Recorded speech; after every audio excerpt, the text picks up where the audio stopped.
Udara pagi itu terasa lebih pengap dari biasanya. Risma duduk di ujung ranjang, memegangi perutnya yang sudah besar. Kehamilannya telah memasuki minggu ke-37, dan setiap langkah kini terasa berat. Namun bukan hanya tubuhnya yang letih, hatinya pun perlahan terasa kosong.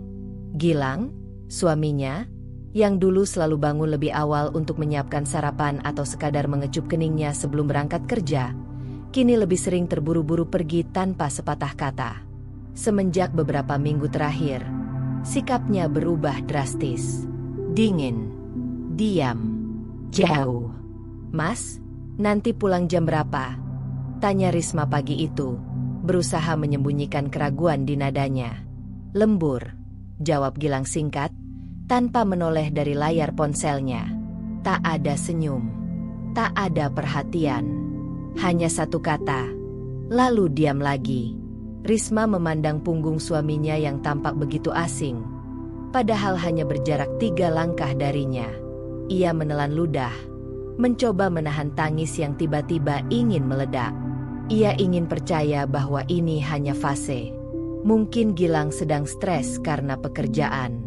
Tapi naluri seorang istri, terutama di masa-masa sensitif seperti ini, jarang salah. Pagi itu, setelah Gilang berangkat, Risma duduk lama di ruang tamu. Tangannya mengelus perutnya yang mulai terasa sesak. Bayi di dalamnya menendang pelan, seperti ikut merasakan keresahan ibunya. "Kita kuat ya, Nak," bisiknya. Hari demi hari, kecurigaan Risma semakin besar. Gilang sering keluar malam dengan alasan lembur, tapi pulang dengan wangi parfum asing yang tak pernah ia kenakan. Risma bahkan pernah menemukan bekas lipstik samar di tisu dalam mobil. Saat ditanya, Gilang berdalih itu milik rekan kerja, teman kantor kebiasaan numpang mobil. "Gak sengaja kepegang, mungkin," jawabnya datar. Risma tersenyum kecil saat itu, tapi hatinya bergetar hebat. Ada banyak hal yang tak masuk akal akhir-akhir ini. Bahkan Gilang kini mengganti password ponselnya, padahal dulu mereka saling terbuka tanpa harus diminta. Risma tidak langsung meledak. Ia tahu, ia harus cermat. Emosi bisa membuat semuanya hancur. Jadi ia memilih diam, mengamati, dan mencatat setiap kejanggalan. Malam itu, saat Gilang sudah tertidur, Risma menangis di kamar mandi. Perutnya semakin berat, namun bebannya yang paling nyata adalah ketidakpastian ini. Ia kembali ke kamar, memandangi foto pernikahan mereka yang tergantung di dinding. Foto itu terasa seperti dari dunia lain. Wajah Gilang di sana penuh cinta dan harapan. Kini, pria yang sama bahkan jarang menatap matanya. Ia memeluk perutnya erat-erat dan membisikkan doa pelan. "Mama janji akan melindungi kamu, apapun yang terjadi." Dan di malam yang sunyi itu, meski rumah masih utuh, Risma mulai merasa benar-benar sendiri. Jam dinding di kamar menunjukkan pukul 00.47. Di luar, hujan turun deras, mengguyur atap rumah dan menciptakan suara berirama yang biasanya menenangkan. Tapi malam itu, suara hujan hanya menambah perasaan Risma yang semakin tidak tenang. Ia terbangun bukan karena kontraksi atau keinginan untuk buang air kecil seperti biasanya, tapi karena suara lirih, suara Gilang yang sedang bicara di ruang tamu. Dengan langkah hati-hati, Risma turun dari tempat tidur, memegangi perutnya yang berat, lalu membuka pintu kamar sedikit. Suara Gilang terdengar lebih jelas. "Iya, sayang. Aku juga rindu. Sabar. Ya, aku cuma butuh waktu buat ngomong sama Risma." Risma tertegun. Detik itu, jantungnya seperti berhenti berdetak. Kata, "Sayang," itu bukan untuk dirinya. Iya, dia belum tahu. Aku gak bisa langsung bilang. Lagi hamil tua, nanti ribet urusannya. Lanjut Gilang sambil menghembuskan napas berat. Tapi aku serius. Nadia, aku pengin kita sah. Aku akan perjuangkan. Nadia, itulah nama wanita itu. Risma memejamkan mata, Tubuhnya gemetar. Ia tak sanggup lagi mendengar kelanjutannya. Ia kembali ke kamar, duduk di tepi ranjang, memeluk perutnya dan menangis tanpa suara. Malam itu adalah konfirmasi. Semua rasa curiga, semua firasat, semua perubahan sikap, bukan hanya perasaan hamil yang terlalu sensitif. Itu nyata. Gilang memang berselingkuh. Dan lebih parahnya lagi, dia ingin menikahi wanita itu. Paginya, Gilang bersikap seperti tak terjadi apa-apa. Ia masih membuat kopi sendiri, masih mengenakan kemeja putih favoritnya, bahkan sempat bertanya, "Kamu udah minum vitamin? Belum?" Risma hanya menjawab pelan, "Udah." Tatapan mereka bertemu sebentar. Mata Risma tampak sendu, tapi Gilang tak membaca apapun darinya. Atau mungkin pura-pura tidak peka. Setelah Gilang pergi ke kantor, Risma langsung menghubungi kakaknya. "Vina, Mbak, aku gak kuat." Suaranya bergetar. "Gilang selingkuh. Aku denger dia nelpon cewek tengah malam. Dia bilang pengen nikahin cewek itu." Di ujung telepon, Vina terdiam cukup lama. Lalu ia berkata tegas, "Aku ke rumah sekarang." Sore harinya, Vina datang membawa makanan dan pelukan hangat. Wajahnya penuh kemarahan tapi tetap berusaha tenang demi adiknya. "Kamu yakin mau hadapi ini sendirian?" tanya Vina sambil mengelus punggung Risma. Risma mengangguk, lalu berkata dengan suara pelan tapi tegas, "Aku gak bisa pura-pura gak tahu. Tapi aku juga belum mau ribut sebelum aku siap. Aku harus jaga kondisi bayi ini." Vina mengangguk setuju. "Kamu pintar. Tapi kamu gak sendiri. Aku di sini." Hari itu, untuk pertama kalinya, Risma mencatat nama itu di buku hariannya. Nadia. Sebuah nama yang akan mengubah hidupnya selamanya. Dan malam-malam berikutnya, ia mulai terjaga setiap pukul 12. Waktu yang sama saat suaminya berpura-pura jadi laki-laki setia di siang hari dan berubah jadi pengkhianat di balik layar malam. Hari Minggu pagi biasanya menjadi waktu yang dinanti-nanti Risma dan Gilang. Dulu, mereka biasa sarapan bersama, lalu berkeliling kota atau sekadar duduk di taman sambil menikmati es krim dan membicarakan nama-nama untuk calon bayi mereka. Tapi kini, semua itu hanya tinggal kenangan yang menyakitkan. Pagi itu, Gilang kembali mengaku harus keluar sebentar. Katanya, ada urusan kantor yang tak bisa ditunda. "Weekend gini masih kerja?" tanya Risma, mencoba terdengar biasa. Gilang menunduk sambil mengenakan sepatu. "Cuma bentar. Kok, nanti sore juga pulang." Tanpa mencium kening Risma seperti biasanya, ia langsung pergi. Suara pintu tertutup terasa seperti akhir dari sebuah janji. Risma menatapnya dari jendela hingga mobil menghilang di tikungan.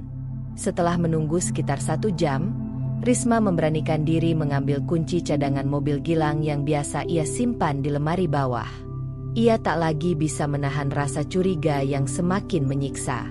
Perutnya mulai sering terasa tegang, bukan karena kontraksi, tapi karena beban batin yang tak ia ceritakan pada siapapun selain Vina.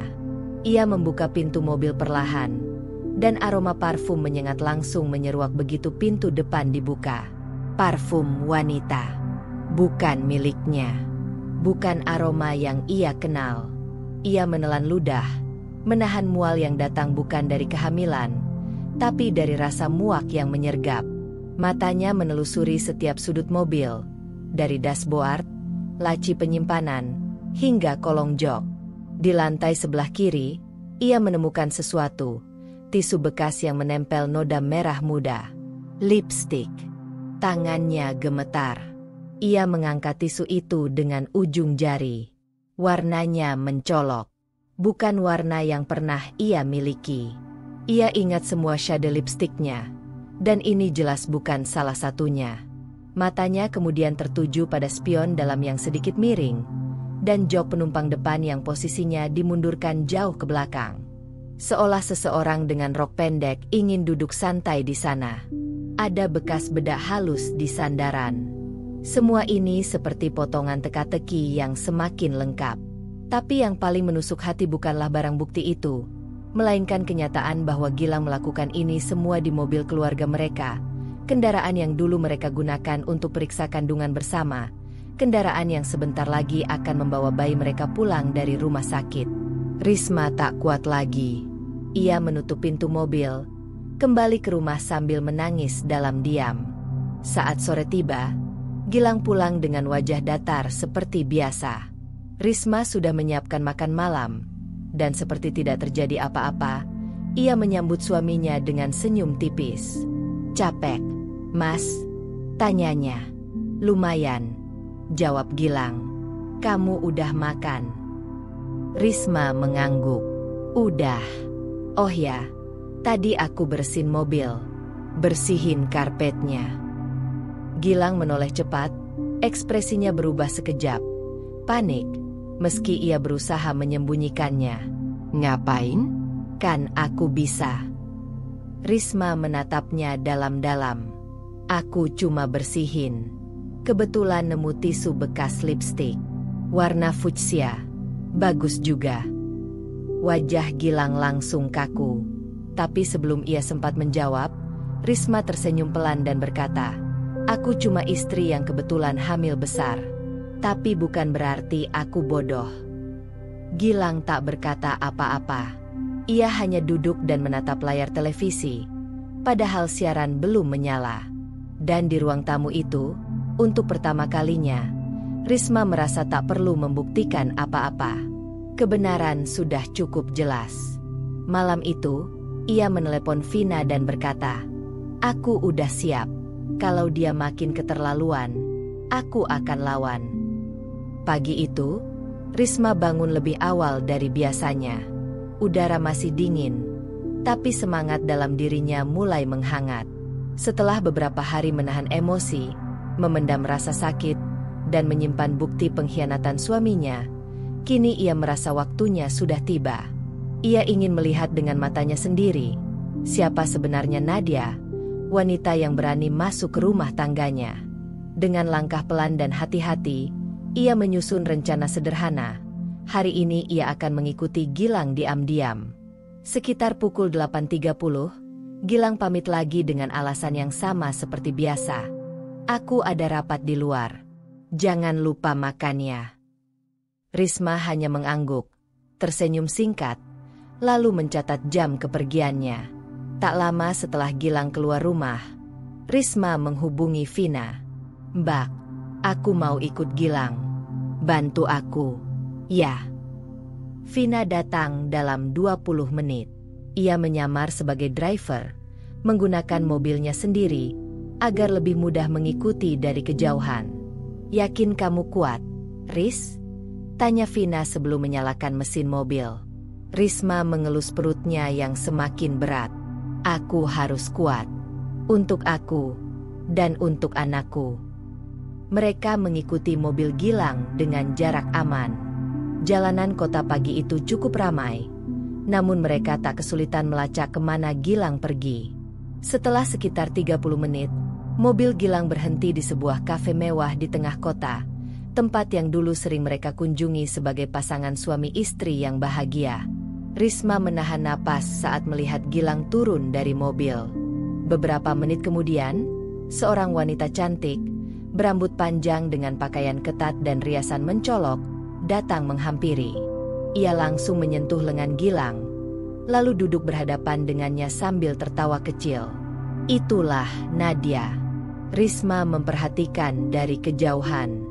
Wajah wanita itu memang menarik, tapi ada sesuatu dalam sikapnya yang membuat Risma bergidik. Cara Nadia tersenyum penuh kepalsuan.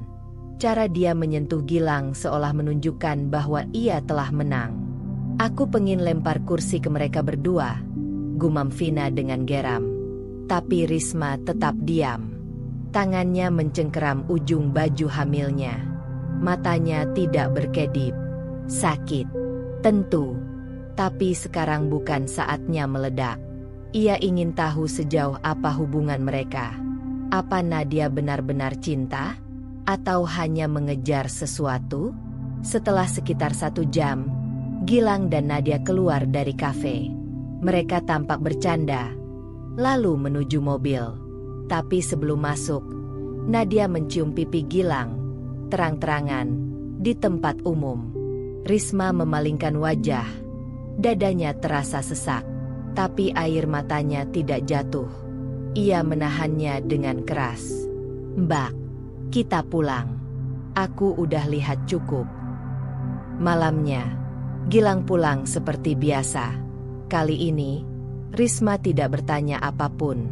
Ia hanya memperhatikan suaminya yang bersikap biasa, seolah dunia ini tidak punya rahasia. Di dalam kamar, Risma menulis sesuatu di buku catatannya. Nadia itu nyata. Bukan cuma nama di telepon tengah malam. Dia hadir, dan dia percaya bahwa dia bisa menggantikan aku. Ia menutup buku itu pelan, lalu menatap bayangannya sendiri di cermin. Wajahnya memang lelah, matanya sembab. Tapi kali ini, ada sesuatu yang mulai tumbuh dalam dirinya. Tekad. Gilang mungkin mengira ia bisa menyembunyikan semuanya. Tapi malam ini, Risma sudah tahu satu hal pasti. Hari itu, hujan turun sejak pagi. Awan kelabu menyelimuti langit, seolah menandakan bahwa sesuatu yang buruk akan terjadi. Risma sedang melipat baju-baju bayi di kamar, menyusun perlengkapan yang sudah ia siapkan untuk persalinan. Di dalam hatinya, ia berharap hari-hari jelang kelahiran ini bisa tenang. Tapi firasatnya tidak pernah salah. Pukul 10 pagi, Gilang pulang lebih awal dari biasanya. Risma yang mendengar suara mobil segera turun dari kamar, mengira mungkin suaminya pulang karena sesuatu terjadi di kantor. Namun yang terjadi jauh lebih buruk dari dugaan manapun. Gilang masuk rumah bersama Nadia. Wanita itu mengenakan dress ketat warna merah muda, rambut disanggul rapi, dan bibirnya dipulas warna fuchsia, warna lipstik yang sama seperti di tisu tempo hari.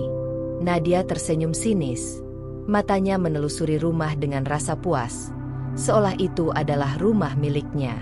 Risma berdiri terpaku di tengah ruang tamu. Jantungnya berdetak cepat. Gilang melihat istrinya dengan ekspresi canggung, lalu berkata dengan nada setengah memohon, "Ris, aku mau bicara serius. Duduk dulu." "Ya." Tapi Risma tidak bergerak. Matanya menatap tajam ke arah Nadia, lalu ke Gilang. "Ngomong di sini saja. Aku masih bisa berdiri." Gilang menelan ludah. Ia menggenggam tangan Nadia, dan itu saja sudah cukup membuat hati Risma serasa diremas. Aku mau menikah lagi." Kata-kata itu jatuh begitu ringan dari mulut Gilang, seolah tidak sedang bicara dengan istrinya yang sedang hamil tua, yang selama ini mendampinginya. "Dengan Nadia. Kami udah saling kenal cukup lama. Aku serius sama dia, Ris." Risma hanya terdiam. Kepalanya terasa berputar. Tapi ia tetap berdiri, tetap menatap mata suaminya. "Jadi, kamu datang ke sini, bawa selingkuhanmu ke rumah ini, lalu minta izin menikah lagi? Sekarang?" Suaranya datar, tapi tajam seperti bilah pisau. Nadia ikut bicara, dengan nada merendahkan. "Saya nggak mau jadi istri diam-diam, Mbak. Saya nggak nyaman sembunyi-sembunyi terus." Gilang lelaki baik. Dia pengin tanggung jawab. Risma menghela napas panjang, berusaha tetap tenang meski tubuhnya mulai bergetar. Bayi di dalam perutnya ikut menegang, seakan tahu ibunya sedang berperang. Ia lalu menatap Gilang, suaminya, laki-laki yang dulu pernah ia percayai sepenuh hati. "Gilang, kamu bawa perempuan yang kamu sembunyikan berbulan-bulan ke hadapan istrimu yang sedang mengandung anakmu, dan kamu minta izin untuk menikahinya? Kamu pikir ini rumah apa? Rumah kos? Ini rumah tangga kita. Ini anakmu," katanya sambil menunjuk perutnya. Gilang mencoba mendekat. "Aku gak ninggalin kamu, Ris. Aku cuma minta izin. Kita bisa hidup bertiga. Kamu istri pertama, Nadia istri kedua." Risma mundur selangkah. Tidak akan pernah. Jangan coba-coba menyamakan aku dengan perempuan yang kamu ajak tidur di belakangku. Nadia mendesis. Mbak jangan merasa paling suci. Gilang bilang sendiri, dia udah gak bahagia sama rumah tangga kalian. Kalimat itu menusuk. Tapi Risma tidak menunjukkan luka. Ia hanya mengangguk pelan, lalu berjalan pelan ke tangga, mengambil napas dalam-dalam, dan berkata, "Kalau kamu nikahi dia, detik itu juga aku keluar dari rumah ini. Aku bawa anakku. Kamu tidak akan melihat kami lagi." Gilang tampak terkejut. "Riz, jangan gitu. Aku gak mau kehilangan kamu." "Kalau kamu gak mau kehilangan, kenapa kamu selingkuh?" Suara Risma mulai meninggi. "Kenapa kamu tega menghina harga diriku seperti ini?" Ia menatap Nadia, penuh jijik. "Dan kamu, kalau kamu pikir kamu menang karena berhasil merebut suami orang, kamu salah.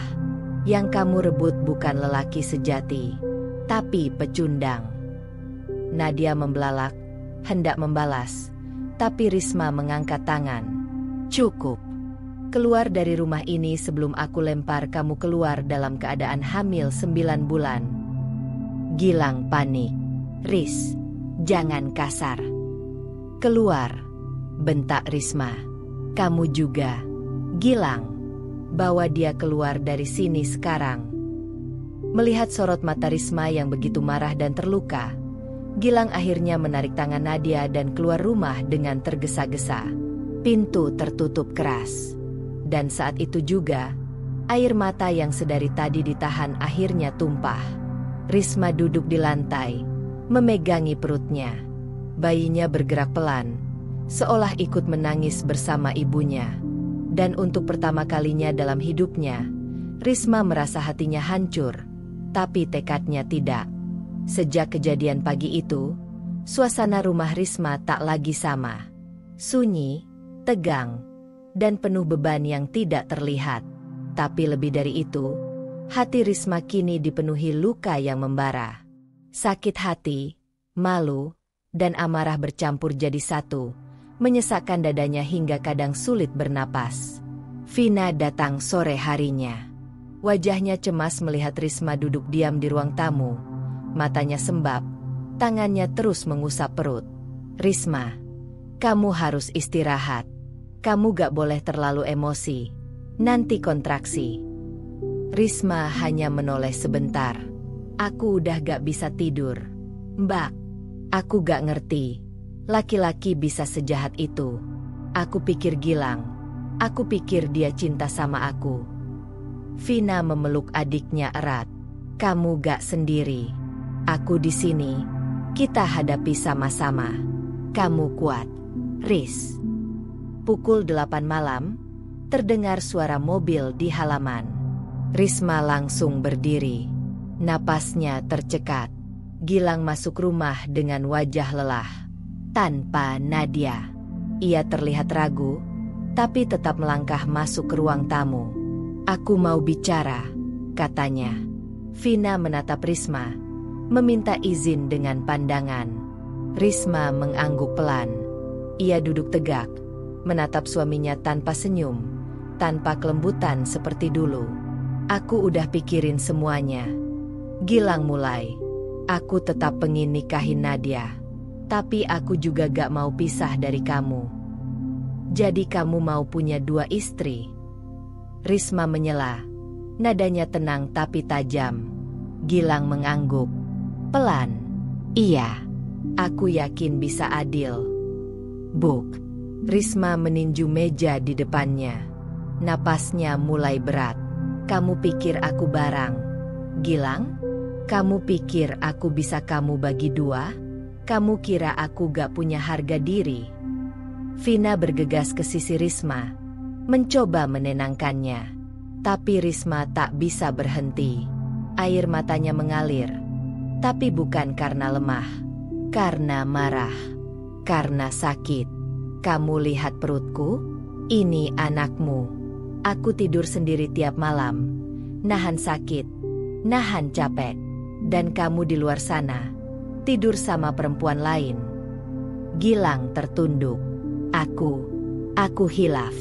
Riz, jangan bawa nama Tuhan untuk menutupi kebusukanmu, bentak Risma.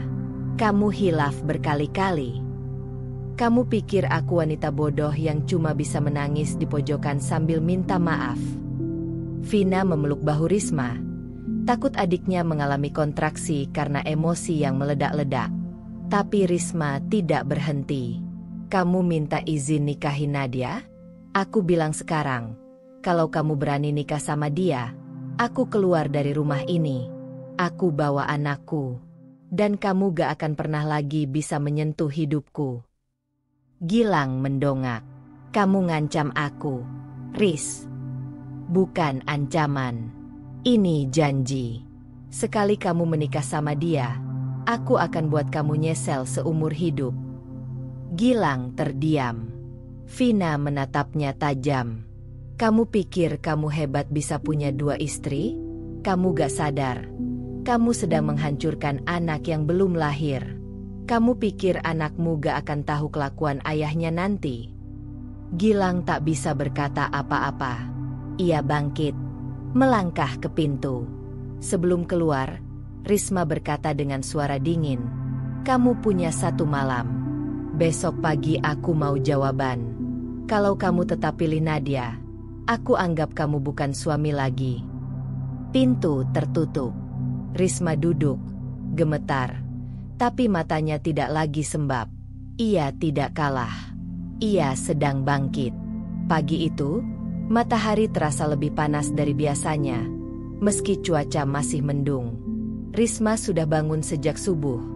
Meskipun tubuhnya lelah dan perutnya terasa berat.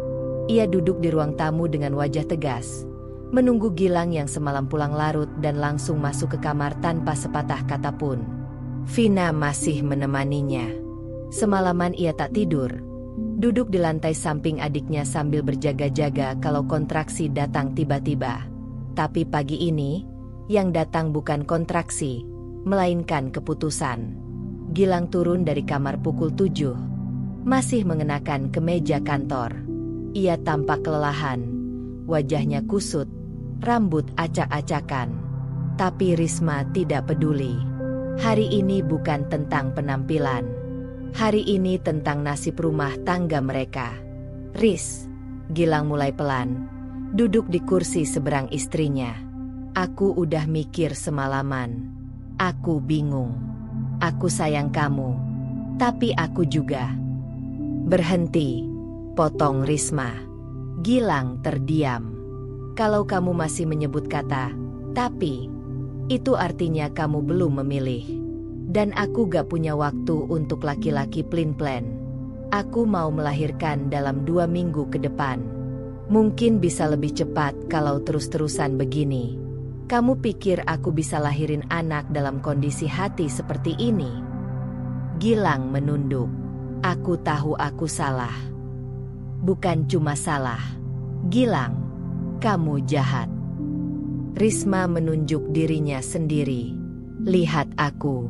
Aku istri sah kamu. Aku masakin kamu, nyiapin baju kerja kamu. Aku urus rumah ini. Dan kamu balas semua itu dengan bawa perempuan lain ke rumah? Lalu minta izin nikah. Risma menghela napas panjang. Ia berdiri perlahan. Meski tubuhnya berat. Aku gak akan merengek. Gak akan nangis lagi. Sekarang kamu dengar baik-baik. Vina menoleh. Menahan napas. Ini dia. Ultimatum yang sebenarnya. Aku kasih kamu 2 pilihan. Gilang. Risma mengangkat 2 jari. 1. Kamu minta maaf. Putus total sama Nadia. Bersih tanpa embel-embel. Kamu fokus ke aku dan anak ini. Kita perbaiki semuanya dari awal. Gilang mulai terlihat gelisah. 2. Kamu nikahi dia. Dan aku keluar dari rumah ini hari itu juga. Aku bawa anakku. Aku gak akan bawa uangmu. Harta apapun. Tapi kamu gak akan pernah lagi punya aku sebagai istri. Kamu cuma akan jadi pengunjung di hidup anakmu. Riz. Diam. Suara Risma meninggi. Ini saatnya aku yang bicara. Vina buru-buru memegang tangan adiknya. Takut emosinya merusak kehamilan. Tapi Risma tetap berdiri. Meski gemetar. Meski napasnya ngos-ngosan. Kalau kamu pilih Nadia, anggap aku udah gak pernah jadi bagian dari hidupmu. Dan jangan coba-coba datang saat kamu jatuh nanti. Karena aku gak akan angkat tangan buat bantu kamu lagi.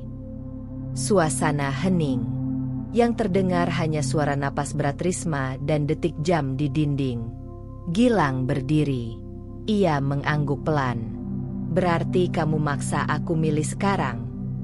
Risma menatapnya lurus. Bukan maksa. Aku minta kamu jadi laki-laki. Pilih dan tanggung jawab. Gilang memejamkan mata sejenak. Aku butuh waktu, Ris. Waktumu habis, jawab Risma dingin. Hari ini adalah waktumu. Sebelum matahari terbenam, aku harus tahu. Kalau gak, anggap aku sudah gak ada di rumah ini. Gilang memandangi Risma sejenak. Lalu tanpa sepatah kata pun ia ambil kunci mobil dan keluar. Pintu tertutup lagi. Vina bergegas membantu Risma duduk. Kamu yakin mau segas itu? Risma tersenyum pahit. Kalau aku gak tegas, dia pikir aku bisa terus diinjak. Ia menatap ke arah jendela. Biar dia tahu, aku mungkin hamil tua, tapi aku bukan wanita lemah. Matahari belum tinggi saat suara bel rumah berbunyi panjang. Risma yang duduk di ruang tamu langsung menoleh. Vina yang sedang di dapur buru-buru keluar. Siapa pagi-pagi begini? Gumam Vina.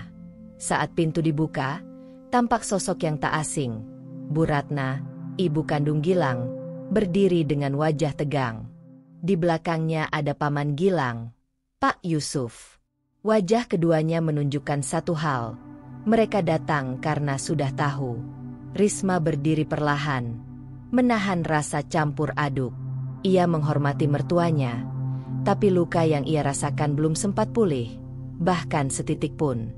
Assalamualaikum, ucap Bu Ratna datar.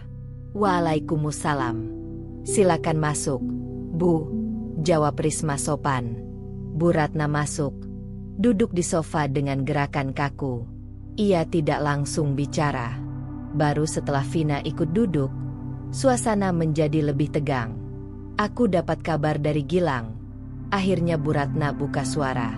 Katanya kamu marah besar karena dia mau nikah lagi. Risma diam. Ia tidak menyela. Ia ingin tahu seberapa jauh Bu Ratna memahami masalah ini. Risma, kamu harus tahu, laki-laki itu memang kadang begitu. Bu Ratna melanjutkan. Naluri mereka kuat, dan sebagai istri, kamu harus bisa mengerti. Kalau kamu tolak mentah-mentah, itu bisa jadi kamu yang memicu keretakan rumah tangga. Kata-kata itu seperti menampar. Vina menoleh cepat. Maaf, Bu. Jadi Risma yang disalahkan karena suaminya selingkuh dan bawa perempuan lain ke rumah. Vina. Risma mencoba menenangkan. Tapi nadanya pun mulai goyah. Bu Ratna tetap tenang. Aku cuma bilang, jangan langsung meledak. Nadia itu, ya mungkin bukan orang jahat. Gilang juga lelaki dewasa. Mungkin dia memang ingin poligami. Risma mengangkat tangan. Bu, boleh saya bicara? Bu Ratna menatapnya. Selama ini saya selalu hormat sama ibu.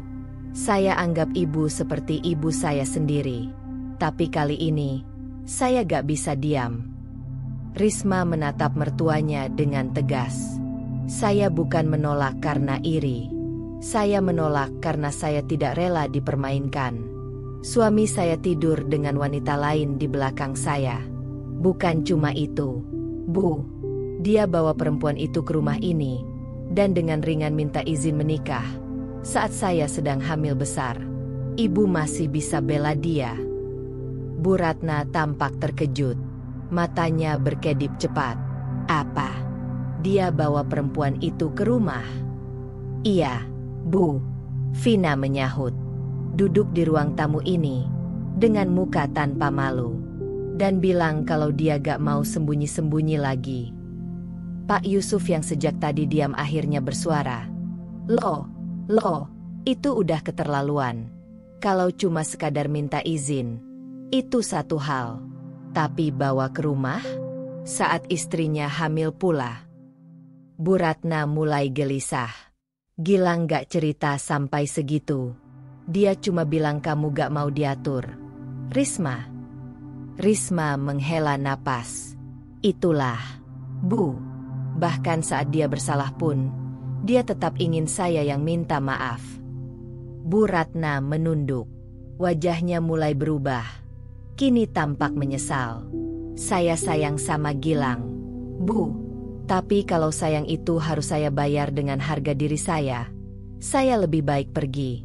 Anak saya tidak pantas tumbuh dalam rumah tangga yang seperti itu. Bu Ratna menggenggam tangan Risma. Risma, maafkan Ibu. Ibu gak tahu semuanya. Ibu cuma dengar versi Gilang. Sekarang Ibu tahu, dan Ibu kecewa. Kalau benar dia kayak gitu, Ibu gak akan biarkan. Pak Yusuf mengangguk. Saya juga akan bicara langsung ke Gilang. Ini bukan soal suka atau enggak. Ini soal tanggung jawab. Suasana mulai mencair. Vina yang semula marah ikut menghela napas lega. Risma menatap mata mertuanya. Dan untuk pertama kali sejak semua terjadi, ia merasa ada seseorang dari pihak suaminya yang berpihak pada kebenaran, bukan sekadar ikatan darah. Sebelum pulang, Bu Ratna menatap Risma dalam-dalam. Ibu janji, kalau Gilang tetap keras kepala, Ibu yang akan suruh dia keluar dari rumah ini. Kamu tetap jadi menantu Ibu. Air mata Risma jatuh tanpa ia sadari. Tapi kali ini, bukan karena sakit, karena didengar, karena dihargai. 2 hari setelah kedatangan Bu Ratna, suasana rumah Risma mulai sedikit tenang. Meski hati Risma masih remuk, setidaknya ada kejelasan. Keluarganya, bahkan mertuanya, tahu siapa yang salah. Dan itu cukup menjadi bekal kekuatan untuk menatap hari esok. Namun ketenangan itu tak berlangsung lama. Siang hari, saat Risma baru saja selesai makan dan akan beristirahat, terdengar suara klakson mobil di depan rumah. Vina, yang sedang menyapu teras, membuka pagar dan langsung tertegun. Nadia. Dengan pakaian mencolok dan aroma parfum menyengat, perempuan itu melangkah dengan percaya diri ke dalam halaman, seolah-olah rumah itu miliknya. Ada apa kamu kesini? Tanya Vina, berdiri di ambang pintu. Aku mau bicara sama Risma. Sekalian pamitan. Nadia tersenyum licik. Toh sebentar lagi aku jadi istri sah juga. Vina mengepalkan tangan. Tapi sebelum berkata apapun, Risma sudah berdiri di balik pintu. Biar aku yang hadapi. Risma berdiri tegak. Meski tubuhnya sedang sarat dan langkahnya lambat, wajahnya tidak kalah kuat dari Nadia yang datang dengan keangkuhan. Ada perlu apa kamu datang ke rumah saya? Tanya Risma datar. Nadia memainkan rambutnya. Cuma mau klarifikasi aja. Kamu jangan terlalu drama. Risma, aku dan Gilang itu udah lama. Dia gak pernah cerita ya kalau dia udah bosan sama kamu. Risma tersenyum kecil. Bosan sama istri hamil yang setia di rumah, lalu lari ke perempuan yang bisa dibeli dengan transferan setiap bulan? Iya, dia lupa cerita. Wajah Nadia berubah sekilas, tapi ia tetap mencoba menjaga citranya. Kamu tahu nggak, seandainya kamu lebih nurut, lebih menarik, mungkin dia gak akan cari aku. Vina hendak maju, tapi Risma menahan tangannya. Nadia. Risma menatap tajam. Perempuan seperti kamu hidup dari serpihan rasa bersalah orang lain. Kamu tahu Gilang suami orang, tapi kamu tetap ganggu. Sekarang kamu datang ke rumah saya dengan sombong, berharap saya akan tunduk. Nadia tertawa meremehkan. Aku datang karena Gilang mulai ragu. Dia bilang kamu ngancam mau pergi. Bagus dong. Itu yang aku mau. Dan disinilah Nadia membuat kesalahan fatal. Di balik ruang tamu, muncul sosok Bu Ratna, yang ternyata datang tanpa disadari mereka. Ia mendengar semuanya. Wajahnya merah padam. Nadia terkejut. Ia langsung membalikkan badan. Ibu, saya keluar dari rumah saya. Sekarang juga, bentak Bu Ratna. Nadia mencoba membela diri. Tapi Bu, Gilang sendiri yang... Gilang memang bodoh. Tapi kamu lebih hina. Kamu datang ke rumah istri sahnya, menantang dan menghina? Kamu pikir saya akan biarkan kamu merusak keluarga ini? Bu Ratna berdiri di depan Risma. Selama saya masih hidup, kamu gak akan pernah jadi bagian dari keluarga ini. Keluarlah sebelum saya suruh satpam komplek. Nadia kehilangan kata-kata. Wajahnya merah, lalu pucat. Ia memutar badan dan berjalan cepat keluar rumah. Sesaat sebelum naik ke mobil, ia menatap Risma tajam, seolah perang belum usai. Tapi Risma tak gentar. Ia menang. Hari itu, topeng Nadia jatuh. Dan semua orang melihat siapa dia sebenarnya. Bu Ratna memeluk Risma dari samping. Kamu kuat. Nak, maafkan ibu sudah buta selama ini. Risma tersenyum lemah. Tidak apa-apa, Bu. Saya hanya tidak mau anak saya tumbuh melihat ibunya diinjak-injak. Dan di sudut rumah itu, untuk pertama kalinya sejak masalah ini pecah, Risma merasa punya pelindung. Bukan hanya Vina, tapi juga dari keluarga suaminya sendiri. Hari demi hari terasa berat bagi Risma. Meskipun topeng Nadia sudah terbuka dan Bu Ratna kini berpihak padanya. Namun bayang-bayang pengkhianatan Gilang masih menggantung. Suaminya belum juga pulang sejak pertengkaran terakhir. Hanya satu pesan singkat yang ia kirim 3 hari lalu. Aku butuh waktu. Dan sejak itu, sunyi. Risma berusaha tetap tegar, fokus pada kehamilannya. Tapi tubuh dan hati yang terlalu lelah perlahan mulai menunjukkan tanda-tanda bahaya. Malam itu, ketika hujan deras turun mengguyur genteng rumah, Risma duduk di sofa dengan tangan memegang perut. Rasa nyeri datang perlahan, menusuk-nusuk di bagian bawah perut. Bukan sekadar nyeri biasa, tapi kontraksi. Vina yang baru saja keluar dari kamar mandi langsung panik melihat wajah pucat adiknya. Riz, kamu kenapa? Vin, sakit. Dari tadi udah kerasa, tapi sekarang makin sering. Vina langsung ambil tas yang sudah disiapkan dari sebulan lalu. Ia tahu ini bisa terjadi kapan saja, tapi tidak pernah menyangka secepat ini, 2 minggu sebelum HPL. Dengan tangan gemetar, Vina menelepon taksi online, sekaligus menghubungi Bu Ratna.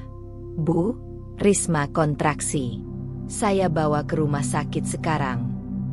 Ya Allah, ibu nyusul ke sana sekarang juga, jawab Bu Ratna dengan suara panik. Dalam perjalanan ke rumah sakit, Risma menggenggam erat tangan kakaknya. Air matanya mengalir. Entah karena rasa sakit atau kesepian. Kalau aku kenapa-kenapa, Vin, tolong jaga anakku. Jangan ngomong gitu. Vina menatapnya. Kamu kuat. Kamu akan lahirin bayi ini dengan selamat. Aku janji. Sesampainya di UGD, perawat langsung membawa Risma ke ruang bersalin. Dokter datang memeriksa, dan setelah observasi cepat, ia mengangguk. Pembukaan sudah masuk tahap aktif. Kita persiapkan persalinan, Ibu. Tapi karena usia kehamilan masih 38 minggu dan ibu terlihat kelelahan, kita harus awasi ketat. Ya. Risma hanya bisa mengangguk sambil menggigit bibir. Rasa sakit makin kuat, makin sering. Napasnya mulai tidak teratur. Setelah 30 menit, Bu Ratna datang dengan tergesa-gesa, Wajahnya penuh kekhawatiran. "Mana Risma?" tanyanya pada Vina. "Di dalam, Bu." Masih observasi. "Gilang mana?" Vina menggeleng. "Entah. Saya udah hubungi, gak dijawab."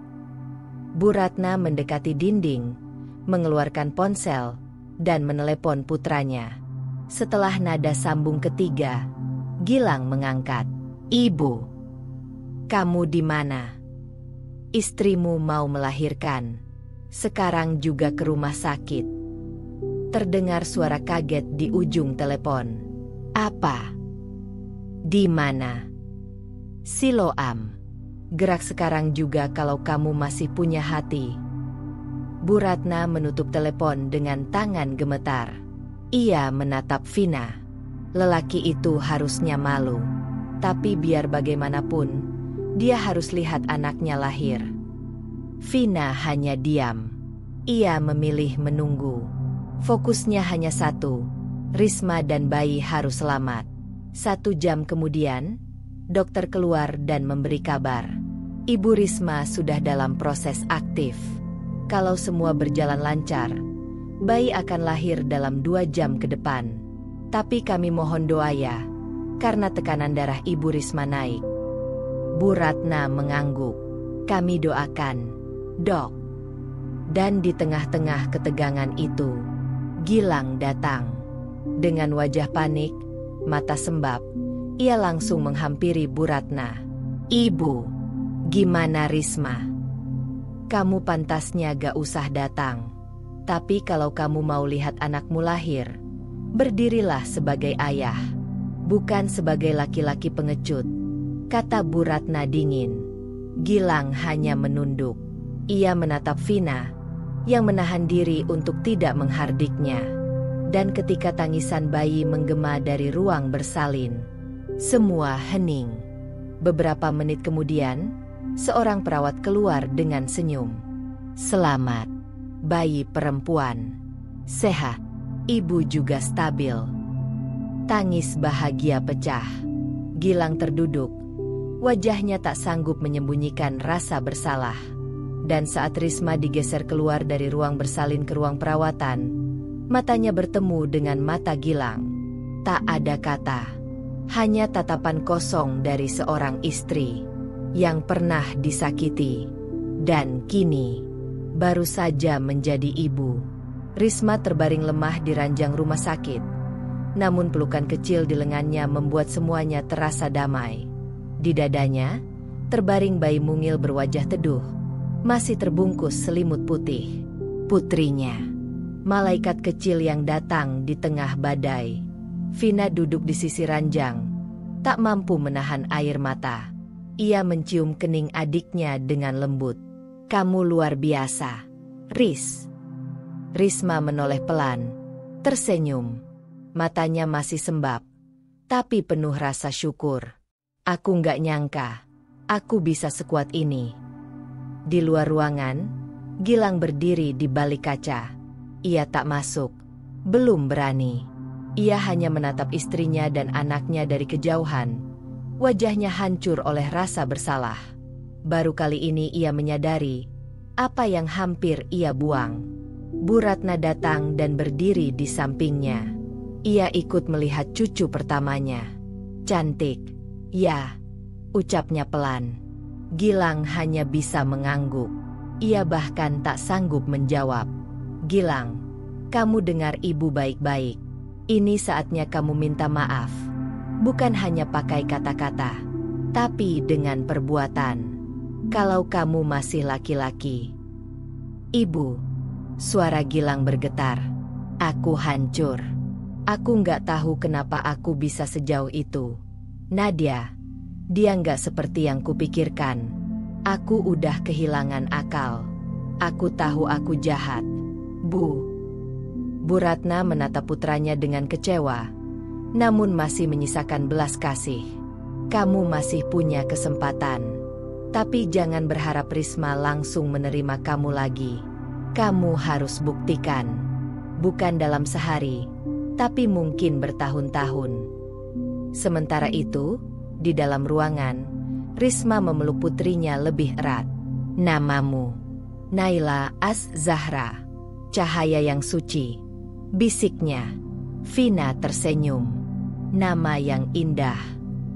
Naila lahir bukan di waktu yang mudah. Tapi aku janji, dia nggak akan pernah merasa kurang cinta, meski ayahnya pernah membuat luka ini, ucap Risma dengan suara mantap. Saat itu, pintu kamar diketuk pelan. Bu Ratna masuk lebih dulu, membawa tas berisi perlengkapan bayi dan makanan untuk Risma. Sayang, ibu bawain ini. Kamu harus makan supaya bisa menyusui. Risma tersenyum lemah. Terima kasih, Bu. Boleh. Ibu bawa seseorang masuk. Risma tahu siapa yang dimaksud. Ia diam sejenak, menatap bayi di pelukannya, lalu mengangguk perlahan. Gilang masuk. Wajahnya tegang, canggung. Ini pertama kalinya mereka bertemu sejak pertengkaran terakhir. Sejak pengkhianatan itu, langkah Gilang pelan, mendekat. Pandangannya langsung tertuju pada putrinya yang tertidur damai. Dia, cantik banget, bisiknya. Anak kita. Risma tak menjawab. Ia hanya mengusap pipi bayinya perlahan. Namanya Naila, ucapnya pelan. Gilang berlutut di samping ranjang. Risma, aku gak layak untuk maafin diri sendiri. Tapi aku tetap mau minta satu hal dari kamu. Boleh gak? Aku gendong dia. Risma menatapnya lama, lalu perlahan menyerahkan Naila ke pelukannya. Saat bayi itu berpindah ke pelukan Gilang, air mata pria itu jatuh deras.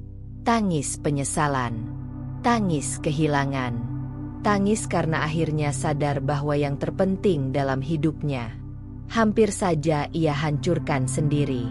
Aku janji, Riz, mulai hari ini, aku bukan lagi Gilang yang dulu. Aku tahu, aku mungkin gak bisa jadi suami kamu lagi. Tapi izinkan aku jadi ayah untuk Naila. Aku mohon. Risma tidak menjawab. Ia hanya menatap wajah Gilang yang memeluk anak mereka erat-erat. Dalam hatinya, luka masih menganga. Tapi melihat Gilang menangis untuk anaknya sendiri, untuk pertama kalinya, ia tak lagi merasa sendiri. Beberapa hari pasca persalinan, Risma telah diperbolehkan pulang dari rumah sakit. Ia kembali ke rumah bersama Vina dan Bu Ratna. Gilang, meski tak tinggal satu atap, kini kerap datang untuk melihat Naila. Namun Risma masih menjaga jarak. Ada batas tak kasat mata yang ia tegakkan. Aku izinkan kau menjadi ayah, tapi belum tentu menjadi suami lagi. Gilang menerimanya. Ia tak membantah. Ia tahu, luka yang ia toreh terlalu dalam untuk disembuhkan dengan waktu sesingkat itu. Namun Risma merasa, ada yang belum selesai. Sore itu, saat Naila tertidur dan Vina tengah belanja, Risma duduk di sofa dan membuka laptop Gilang yang sempat tertinggal di rumah. Entah mengapa, tangannya tergerak membuka file dan folder. Sebuah firasat mengarahkannya. Dalam folder bernama Meeting Febmarch, ia menemukan beberapa file mencurigakan. Salah satunya berisi dokumen PDF dengan isi transfer bank. Jumlahnya tidak sedikit, beberapa jutaan, hingga belasan juta, dan semuanya dialihkan ke rekening atas nama Nadia Kusuma. Risma menahan napas. Lalu ia membuka aplikasi WhatsApp web, yang ternyata belum logout. Di sana, jelas sekali percakapan antara Gilang dan Nadia. Nadia, sayang, aku butuh tambahan buat apartemen bulan ini. Gilang, lagi tipis. Nat, baru aja aku kasih 8 juta minggu lalu. Nadia, itu MAH kecil. Kamu kan janji bakal tanggung semua. Gilang, kamu ngerti dong kondisiku sekarang. Nadia, kamu lupa siapa yang nemenin kamu pas kamu jenuh sama istrimu? Gilang, jangan gitu. Aku udah capek. Nadia, kalau kamu mulai berubah, aku bisa cari yang lain. Percakapan itu terus memanjang. Dan semakin dibaca, semakin jelas. Nadia tak pernah mencintai Gilang. Ia hanya memanfaatkannya secara finansial, emosional, dan sosial. Risma mencetak semua chat penting, juga bukti transfer. Disimpannya rapi dalam satu map. Ia tahu, bukan untuk balas dendam, tapi untuk kejelasan. Keesokan harinya, Risma mengajak Bu Ratna, Vina, dan Gilang untuk berkumpul di ruang tengah. Naila tidur di kamar, dijaga oleh perawat yang disewa sementara. "Risma, ada apa ngajak kita semua ngumpul?" tanya Vina penasaran. Risma menatap mereka satu persatu. Terakhir, ia berhenti pada Gilang. "Aku ingin menunjukkan sesuatu," katanya tenang, lalu membuka map dan menyerahkan isinya ke Bu Ratna terlebih dahulu. Dengan seksama, Bu Ratna membaca bukti chat dan transfer. Matanya membesar. Wajahnya kaku. Ini. Risma menatap Gilang tajam. "Aku nggak butuh kamu minta maaf lagi. Gilang, aku butuh kamu tahu bahwa semua yang kamu lakukan, aku tahu dengan detail. Bukan hanya perselingkuhan, tapi kebodohan, kebohongan, dan kemunafikan."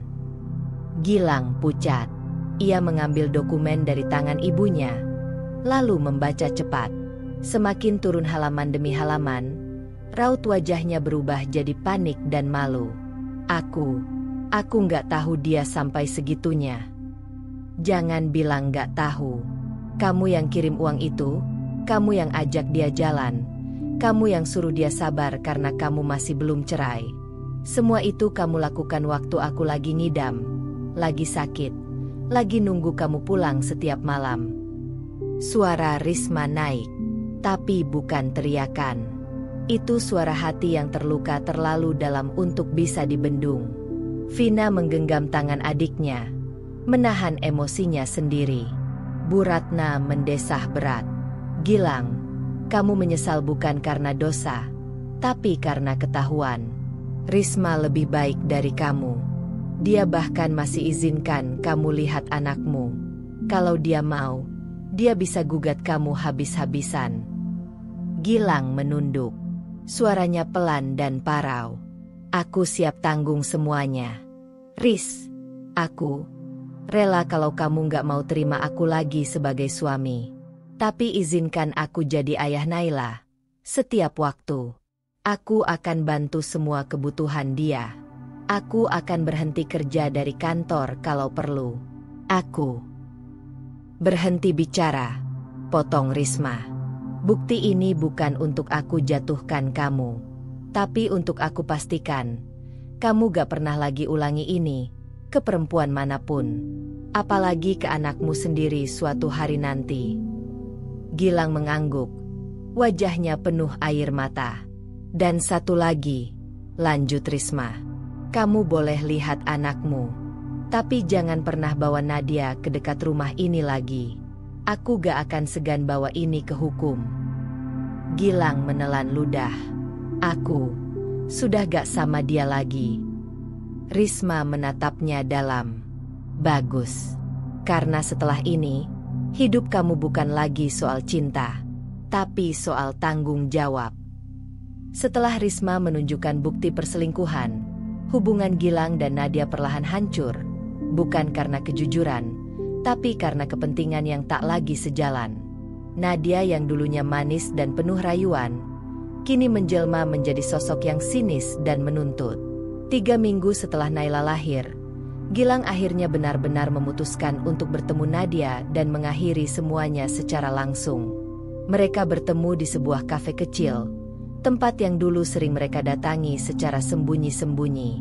Tapi kali ini, suasananya berbeda. Gilang datang dengan ekspresi lelah, tak membawa senyum, dan mengenakan pakaian yang lebih sederhana. Sementara Nadia masih seperti biasa, berdandan berlebihan dan membuka percakapan dengan nada tidak sabar. "Jadi gimana? Kamu udah urus cerainya?" "Nadia, aku kesini bukan buat bahas itu. Kamu janji. Gilang. Kamu bilang akan pilih aku. Kamu bilang istrimu gak pernah ngerti kamu. Kamu bilang capek sama hidup rumah tangga yang monoton. Gilang menarik napas panjang. Aku sadar, semua yang aku omongin waktu itu pelarian. Aku salah. Bukan Risma yang gak ngerti aku, tapi aku yang gak ngerti arti setia. Nadia mencibir. Jadi sekarang kamu nyalahin aku? Gilang menggeleng pelan. Aku gak nyalahin siapa-siapa. Aku cuma mau selesain semuanya. Aku gak bisa terus begini. Aku mau fokus jadi ayah untuk anakku. Kamu pikir aku bakal diam aja setelah semua waktu yang aku buang buat kamu? Nadia, kamu gak buang waktu. Kamu dapat banyak. Uang, perhatian, bahkan waktu yang seharusnya buat istriku. Nadia berdiri dengan kasar, mengebrak meja. Beberapa pengunjung menoleh. Gilang, kamu pengecut. Kamu pikir kamu bisa tinggalin aku gitu aja? Gilang tetap duduk. Wajahnya tenang tapi jelas penuh tekanan. Aku udah keluar dari pekerjaan. Kantor tahu soal hubungan kita. Aku dipecat, katanya lirih. Nadia terdiam. Matanya melebar. Apa? Ya, setelah skandal ini mulai tersebar, mereka gak bisa pertahankan aku. Aku sekarang tanpa pekerjaan. Aku tinggal sementara di rumah kontrakan kecil. Semua udah aku bayar lunas.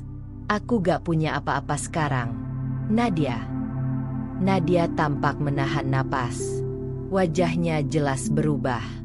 Jadi, kamu gak punya uang lagi? Enggak. Hening. Suasana menegang. Nadia mengambil tasnya, lalu berdiri. Kali ini ekspresinya bukan marah, tapi dingin. Lain kali, pikir dulu sebelum jatuhin semuanya demi perempuan yang bahkan gak bisa kasih kamu masa depan. Ia melangkah pergi, meninggalkan Gilang sendirian dengan tatapan kosong. Dan disitulah semuanya benar-benar berakhir. Malam itu, Gilang berdiri di depan rumah Risma. Hujan turun gerimis, dan ia tak membawa payung. Ia menatap rumah itu dengan haru. Di dalamnya ada anaknya, dan perempuan yang telah dia lukai. Perempuan yang dulu ia abaikan, tapi kini menjadi satu-satunya tempat di mana ia ingin memulai lagi. Tapi ia sadar, pintu itu belum tentu akan terbuka untuknya lagi. Hujan masih turun rintik ketika Risma membuka pintu depan rumah. Ia tak terkejut melihat sosok Gilang berdiri di sana. Kuyup, menunduk, memeluk sesuatu yang tampak seperti selimut bayi. Tapi bukan. Itu jaketnya sendiri, yang dipeluk erat seperti penyesalan yang membebani dadanya. Aku tahu aku gak pantas di sini, katanya pelan. Tapi aku cuma mau bicara, sekali ini aja, kalau kamu izinkan. Risma menatapnya sejenak, lalu melangkah ke samping. Masuklah, tapi jangan basahi lantai. Anak kita lagi tidur. Gilang masuk, melepas sepatunya. Aroma hujan dan dingin mengikuti langkahnya. Ia duduk di kursi ruang tamu, tak langsung bicara. Vina yang melihat dari dapur hanya menatap tajam, namun tak ikut campur. Ia tahu, ini urusan Risma. Aku gak akan panjang lebar, kata Gilang akhirnya. Aku cuma mau minta maaf. Tapi bukan karena aku mau balikan. Bukan karena aku ingin kamu kembali percaya. Tapi karena aku sadar, aku udah ngelukai perempuan paling sabar yang pernah aku kenal. Risma diam. Ia hanya duduk tenang, menatap wajah suaminya yang kini terlihat jauh lebih tua dari usianya. Aku pikir waktu itu aku cuma cari kebahagiaan, lanjut Gilang. Ternyata, aku lagi menghancurkan hidup orang yang justru paling peduli sama aku. Aku sibuk nyari sesuatu yang baru. Padahal kamu setiap hari ada buat aku. Kamu masakin, kamu nyiapin baju, kamu rawat kandungan sendirian. Dan aku, Malah sibuk nyenengin orang yang bahkan ninggalin aku waktu aku jatuh. Suara Gilang mulai parau. Ia menunduk, menutup wajah dengan kedua tangan. Bahunya bergetar. Aku gak berharap kamu maafin aku. Tapi aku mohon, jangan larang aku jadi bagian kecil dari hidup Naila. Aku akan bantu semua kebutuhan kalian. Aku rela kerja apapun. Aku bisa jadi ayah yang baik, walaupun aku gagal jadi suami. Risma menarik napas dalam. Ia tahu, ini adalah titik balik yang besar. Bukan untuk kembali bersama, tapi untuk mengakhiri luka yang selama ini terus berdarah. Kamu udah nyakitin aku di titik paling rapuhku, jawab Risma akhirnya. Tapi aku gak akan terus hidup dengan kebencian. Itu bukan buat aku, dan bukan buat Naila. Ia menatap Gilang, teguh. Kamu boleh jadi ayah Naila, tapi kamu gak akan jadi suami Risma lagi. Aku maafin kamu, Gilang, tapi bukan untuk kembali. Maafku adalah batas baru di antara kita. Gilang mengangguk pelan. Air mata kembali jatuh. Tapi kali ini bukan dari penyesalan semata. Ada rasa lega yang datang saat tahu Risma masih punya hati. Tapi kini hati itu bukan lagi untuknya. Beberapa hari kemudian, Gilang mulai bekerja sebagai staf logistik di perusahaan kecil. Ia rutin datang untuk melihat Naila, membawa kebutuhan, dan membantu sebisa mungkin. Namun setiap kali ia pamit, Risma tak pernah menahan. Ia tahu, batas telah dibuat. Luka sudah cukup lama mengendap. Dan kini, saatnya melangkah. Bukan untuk kembali, tapi untuk tumbuh dari rasa sakit. Pagi itu, matahari bersinar hangat menembus tirai kamar Risma. Di dalam, Naila terlelap dalam buayan. Napasnya tenang. Risma duduk di sisi tempat tidur, menyisir rambutnya perlahan. Wajahnya tidak lagi lesu, tidak lagi mengandung beban. Sudah hampir 3 bulan sejak Naila lahir, dan 3 bulan pula sejak semuanya berubah. 3 bulan sejak luka itu pecah, dan perlahan sembuh. Risma kini lebih kuat, tidak hanya sebagai ibu, tapi sebagai perempuan yang memilih untuk tidak tenggelam dalam pengkhianatan. Hari itu, Risma mengurus surat cerai. Ia datang ke pengadilan dengan Vina di sisinya, membawa berkas lengkap dan wajah yang tegas.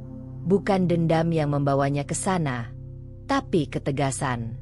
Gilang hadir juga. Ia tidak membantah, tidak memohon lagi.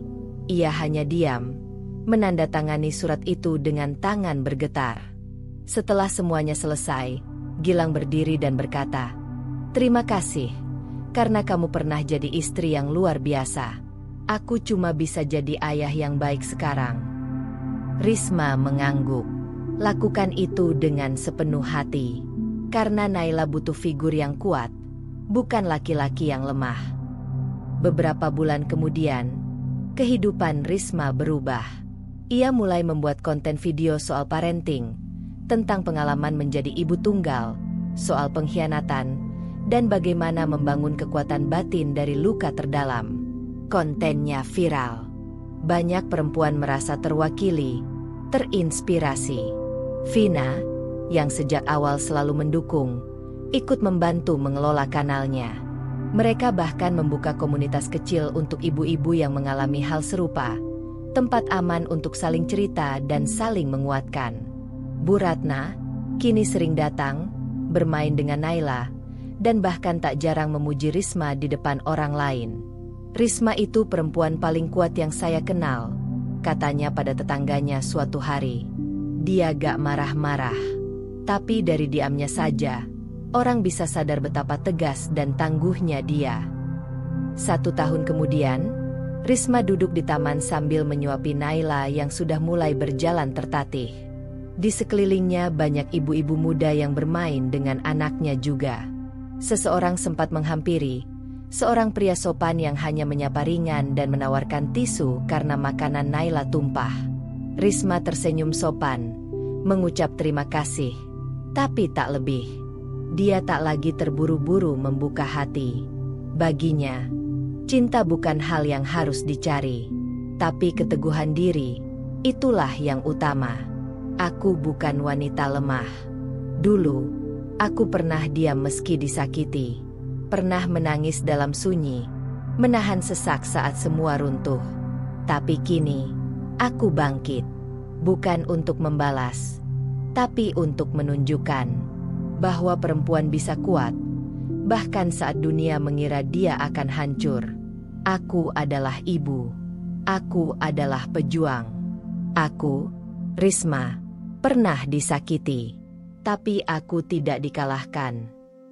Dan begitulah akhir dari cerita kita hari ini. Setiap perjalanan, seberapapun kecilnya, selalu menyimpan pelajaran dan makna. Semoga kisah ini bisa menginspirasi, menghibur, atau bahkan membuka sudut pandang baru untukmu. Kalau kamu suka dengan cerita seperti ini, jangan lupa untuk like, komen, dan tentunya subscribe agar kamu nggak ketinggalan cerita-cerita seru berikutnya. Aktifkan juga lonceng notifikasinya supaya kamu jadi yang pertama tahu saat cerita baru tayang. Sampai jumpa di kisah selanjutnya.